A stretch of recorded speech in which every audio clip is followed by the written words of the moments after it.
Good evening, Mr. Finley. Good evening. I would like to talk to you today regarding your story. Of course. My story starts with a key phrase in this video, which is certificate of innocence. A phrase that conjures up statements like federal injustice, or federal unconcern, or lack of federal concern.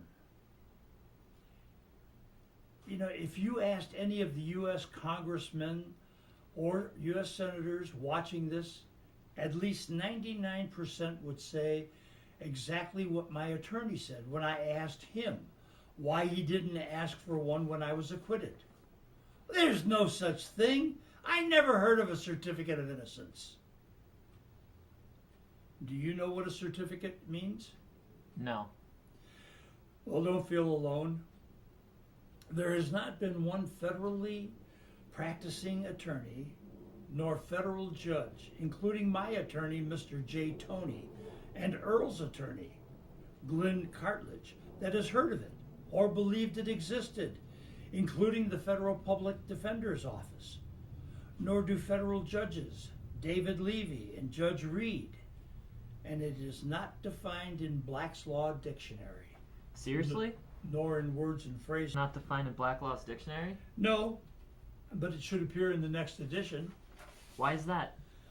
Mr. Brian Garner, who updates Black's Law Dictionary, was in the bookstore recently and looking for old and rare books which he collects. Do you own a law bookstore?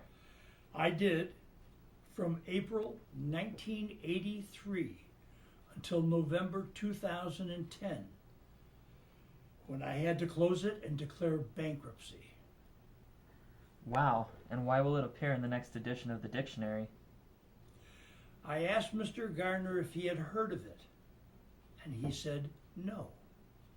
So I explained it to him, and he promised to get it into the next edition. Before we go any further, do you mind if I ask what you're hoping to accomplish with this video?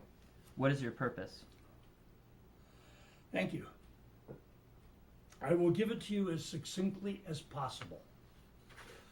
The primary purpose will be that all of these videos that are being sent to every U.S. congressperson and U.S. senator will wake them up to the fact that the law that they created in 1938 is not being carried out by the department put in charge of seeing that it is carried out.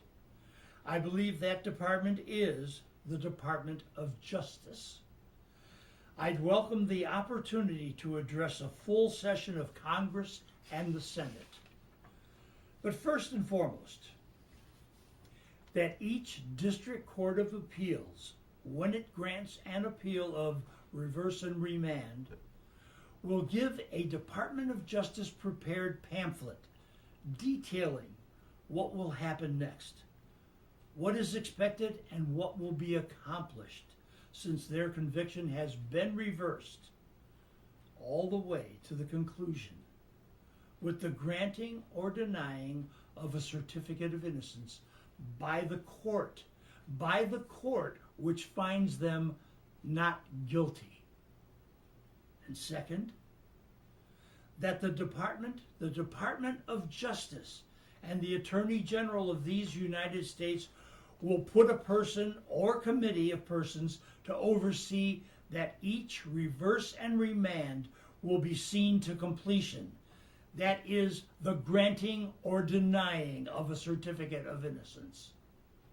And third, that each federal court, when the Chief Justice hands a case of retrial, when an appeal has been granted, will review that case upon its completion to see that the law was followed by that court at the conclusion of the case by granting or denying a certificate of innocence. And fourth, that the federal judges school will make certain that each new federal judge, as well as those currently practicing, especially those in California and Nevada, will know that at the end of a reverse and remand retrial, that a certificate of innocence is to be granted or denied by that court when the person is found not guilty. And fifth, that all state bars will make sure that when a state attorney wants to practice in federal court, that they know the law concerning the certificate of innocence. Well, let's get back to what the certificate of innocence is, okay? Of course. The certificate is what Congress and the Senate back in 1938 signed into law. The law reads unjust conviction and imprisonment.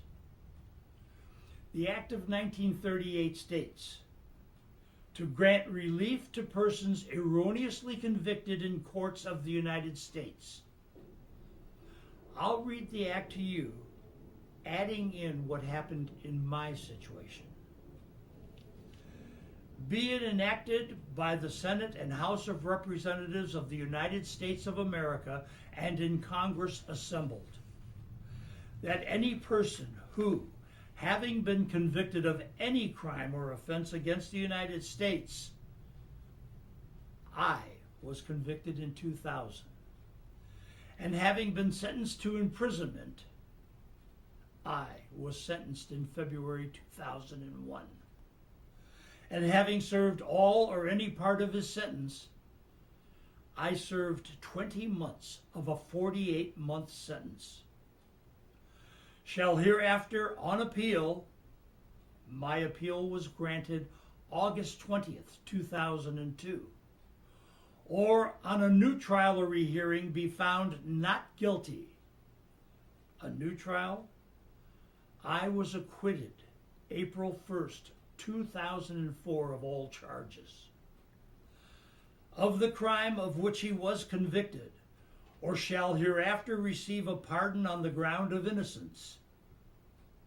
If it shall appear that such person did not commit any of the acts with which he was charged, or that his conduct in connection with such charge did not constitute a crime or offense against the United States of any state, territory, or possession of the United States or the District of Columbia, in which the offense or acts are alleged to have been committed, and that he has not, either intentionally or by willful misconduct or negligence, contribute to bring about his arrest or conviction, may, subject to the limitations and convictions hereinafter stated, and in accordance with the provisions of the Judicial Code, maintain suit against the United States in the Court of Claims for damages sustained by him as a result of such conviction and imprisonment.